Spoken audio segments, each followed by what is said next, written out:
Hello and welcome to the PrepWell podcast, the place to be if your child wants to attend a top-tier college, a military service academy, or they want to earn an ROTC or athletic scholarship. I'm Phil Black, your host, and my job is to prepare you and your child for this amazing journey.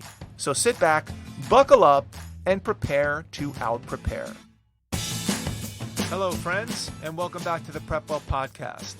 In today's episode, I want to address the issue of intended major. Your intended major is the major you select on your college application that gives colleges an idea of what you plan to study when you get there. It's not typically binding, but it's supposed to signal what you're interested in. And ideally, your application itself will be well aligned with your intended major selection. We talk about this all the time in our PrepWell videos. This concept of intended major has been a recurring theme over the last few months because of the apparent influence it's having on college admissions, especially in light of how many things are having less influence, like GPA, SAT and ACT scores, letters of recommendation. In fact, this week in particular, I heard from two very astute PrepWell dads who have picked up on this issue and reached out to me in two different ways. One dad sent me an article about a student in Palo Alto, Stanley Zhang, who got rejected from 16 out of 18 colleges that he applied to, but turned around and landed a plum software development job directly with Google. No college needed. How did that happen? And another dad who has a ninth grader who was wondering if I thought it would be a good strategy to select a super niche major that would allow his son to stand out from the crowd. Let's call it Egyptian architecture instead of biology, for example. Both of these interactions bring up great questions and hit this topic head on. Why don't we start out with the student Stanley Zhang from Palo Alto. Stanley applied to 18 colleges and was rejected from 16. That's almost a 90% rejection rate. Here are the schools that he got rejected from: MIT, Carnegie Mellon, Stanford, UC Berkeley, UCLA, UC San Diego, UC Santa Barbara, UC Davis, California Polytechnic State University, or Cal Poly, Cornell, University of Illinois, University of Michigan, Georgia Tech, Caltech, University of Wisconsin, and University of Washington. And yes, there are some lottery schools in there, but there are also some reasonable match and you would think a few safety schools. The two colleges that accepted him were University of Texas and the University of Maryland. Now, the article doesn't go into great depth about his background, other than to say that he's not all that disappointed because he just landed a job as a software engineer at Google straight out of high school. Skipped that whole college thing. So this makes you wonder, how did this student get a job at a company that most students would be thrilled to get after 4 years of college and $350,000 in tuition, room, and board? If Google thought the student was ready for full-time employment without college, why did he get rejected so roundly? Obviously, we'll never know for sure, but here are some things to ponder. It could just be the numbers. The number of students applying to colleges is so out of control that Stanley could have been the next Elon Musk, and he may have just missed the mark through no fault of his own. Now, such a high miss rate would probably be atypical, I would think, but you never know. Big numbers equals big number of rejections. It could have been his intended major. If he selected computer science as his major choice, maybe the colleges were just overwhelmed with computer science majors. You can only take so many students into a major, even if they're the greatest thing since sliced bread. We're going to talk more on this in a few minutes. Maybe it was his essays. Maybe he did a poor job on his essays and didn't take it seriously. Maybe his extracurricular activities weren't all that up to snuff. Maybe he had something weird with his grades. Maybe his letters of recommendation were lacking for some reason. Some were suggesting that there could have been discrimination because he was Asian. We all know that that discrimination case that recently held in the Supreme Court makes that no longer legal. He is from Palo Alto, so obviously he's part of a very competitive cohort. Maybe he just was not quite at the top of the heap. There could be a number of reasons why he didn't get a nod at a bunch of these schools. A lot of them were super selective.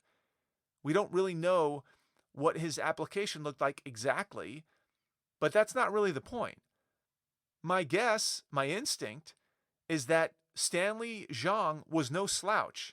He went to Gunn High School, which is one of the best high schools in the Palo Alto area. It just seems like something's not adding up. How did this kid, who got rejected from 88% of his colleges, land a job as a software engineer at Google? Where's the disconnect? We didn't get that much information from the article, but we did learn that Zhang did start his own software company called Rabbit Sign. So he obviously had something on the ball. I have no idea what the company did or how successful it was or it wasn't, but it was something. He had also posted his profile on the software development platform called GitHub, which got the attention of a Google recruiter years ago when he was only 13 years old. So clearly, this kid's got some game, and for some reason or another, it didn't translate well into the college admission success, and that's what's so curious. So what can we make from this whole story? A couple things. Don't underestimate the importance of your ECAs, your extracurricular activities. In Zhang's case, his work in the software space got him some attention as a 13-year-old, even just by his profile on GitHub. And then obviously as an 18-year-old, by Google paid attention to him. He must have been doing something right in the ECA front. Another thing to think about is doing actual work matters. Don't sit around and wait for college before you try to do something for real, whether that's starting a company, creating something, building something, solving a real-world problem, whether that's with software or a volunteer opportunity or travel or writing a novel, you name it.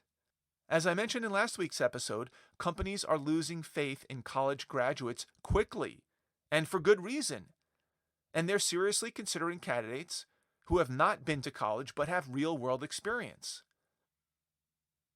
I also want to make sure that you're not letting your acceptances and rejections define your self-worth. Stanley Zhang just saved 4 years and $350,000 and landed a dream job for him. Do you think he's now lamenting those 16 rejection letters? I don't think so. He got the last laugh. The joke's on the colleges. So don't equate acceptances and rejections with your value in the world. It's not completely unrelated. College admissions aren't completely random, at least not yet. But don't take it too far. And lastly, be careful about your intended major choice. Choosing computer science as your major could have major implications on your admission status. At the University of Michigan, for example, the number of computer science degrees awarded rose from 132 in 2012, 10 or 11 years ago, to 600 in 2022. That's 10 or 11 years from 132 to 600. Over the past decade, STEM degrees in general have gained rapid popularity, spurred, I would imagine, in part by the idea that they lead to better job outcomes with higher pay. And who can blame the students? If they're paying $350,000 for an education, they're going to want to make it worthwhile. Or their parents are insisting that they get a degree with a path to some type of bright financial future. Computer science majors in particular, but there are other majors as well, are severely impacted at many schools. Schools can't handle it. They can't hire enough professors with PhDs in computer science to meet the demand. Probably because they're all out making bank in the private sector. Some schools are now requiring students to apply to a special computer science program up front during the application process.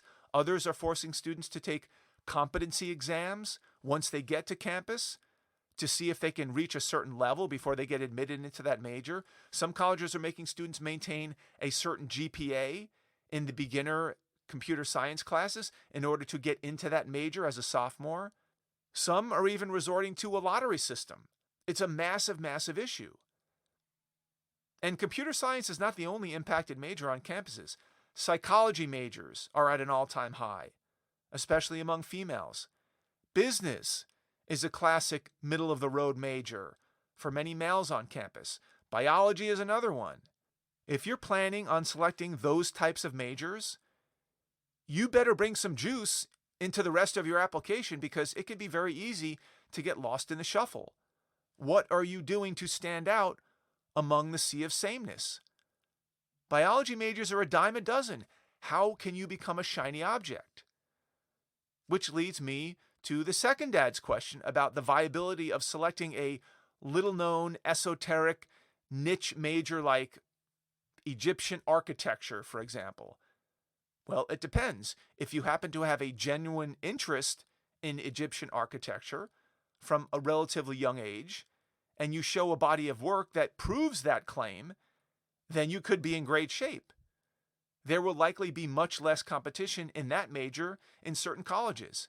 If you traveled to Egypt as a child, or went to archaeology camp and then decided to teach yourself hieroglyphics so it would be easier to read the ancient scrolls, and you were a research assistant to an Egyptian art professor some summer at a local college, then you've got the ingredients of a story that aligns well with your intended major of Egyptian architecture.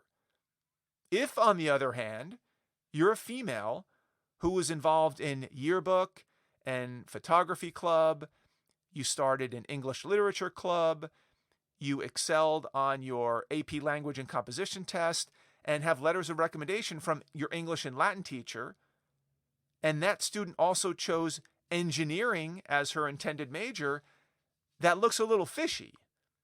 It looks like someone who's trying hard to stand out by being a female STEM person, even though her entire background is non-STEM related. That would be a much tougher story to sell. I like to think of 4 different pathways. We've got the exotic pathway, the lazy pathway, the hybrid pathway, and the generic pathway. Let's start with the exotic pathway.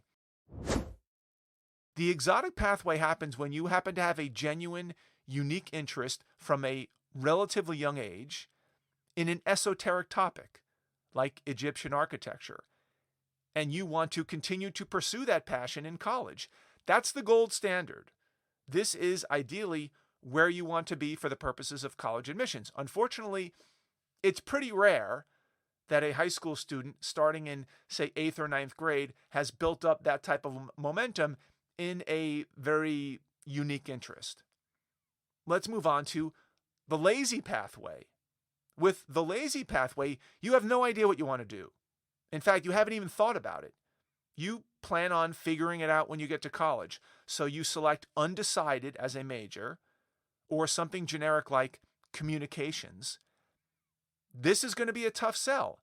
It makes you sound uninteresting, unreflective, and, as the name would suggest, lazy. What about the hybrid pathway? In the hybrid pathway, you take what I like to refer to as the Steve Jobs approach and claim that you want to combine 2 disparate areas into one. For example, just like Steve Jobs, who married aesthetics and design with software and technology, let's say you want to explore the intersection of music and poetry. You've done some interesting things in both those disciplines, and you make a pitch as to how this combination is going to lead to a breakthrough in how we listen to music, for example. How about the last one, the generic pathway? In the generic pathway, you want to be a business or biology or psychology major. You've done a smattering of generic extracurricular activities that admissions officers have seen many, many times before. The Spanish club, you played a varsity sport, you were involved in student government, you were a soup kitchen volunteer. They've seen all of that before. You may be well qualified, it's just that there are 4,000 students just like you vying for 30 openings. For the purposes of admissions, the exotic pathway is typically the most effective, then the hybrid, then the generic, and then, of course, lastly is the lazy approach. Think about what pathway you're going down right now. The way to get to exotic and hybrid is to do some things while you're in high school that will ideally capture your imagination enough to double down on them. That means joining clubs, starting clubs, interviewing people, shadowing people, listening to podcasts, watching TED Talks, watching documentaries, getting a job, traveling the world, start something, build something, create something, invent something, improve something. Do something that you can talk about on your application.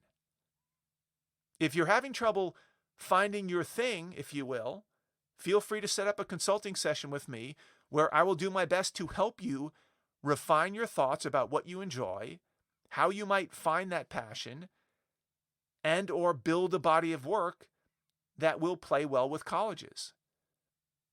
You never know. You may get so good at your craft, whatever that may be, that you skip college altogether, like Stanley Zhang did, and go right into industry, doing that thing that you love. And then you too will get the last laugh. And nothing would make me happier. That's all I've got for you today, folks. Thank you for tuning in. Thank you for your continued support. In case you didn't know, this podcast supports PrepWell Academy's online mentoring program, where high schoolers and their parents receive weekly videos from me where I break down important topics and give timely advice about college admissions, particularly for top-tier colleges, service academies, and for ROTC and athletic scholarships. Many parents who listen to this podcast already have their high schoolers enrolled in PrepWell Academy, which is great. If you don't yet, please consider enrolling them. Registration is only open during freshman or sophomore year. After that, we no longer accept new students. So if you have a freshman or sophomore in high school and you like what you're hearing in these podcasts and you'd like to get more content like this, tailored specifically for your child, for their specific grade, and with their specific goals in mind, go to PrepWellAcademy.com and enroll today. If you know a parent with a middle schooler or high schooler that might find this helpful, please share the episode with them. And give us a rating if you get a chance. Word of mouth and positive ratings help our podcast reach a much wider audience. If you have questions, comments, or an idea for an upcoming episode, please reach out to me by email, DM me on Instagram, check out our blog, Facebook page, or connect with me on LinkedIn. I would love to hear from you. Until next week, goodbye, good luck, and never stop preparing.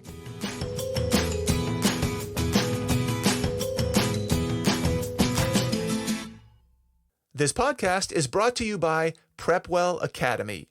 PrepWell Academy is my one-of-a-kind online mentoring program that delivers to your 9th or 10th grader a short, highly relevant video from me every week, every Sunday, in fact, where I give them a heads up about what they should be thinking about to stay ahead of the game.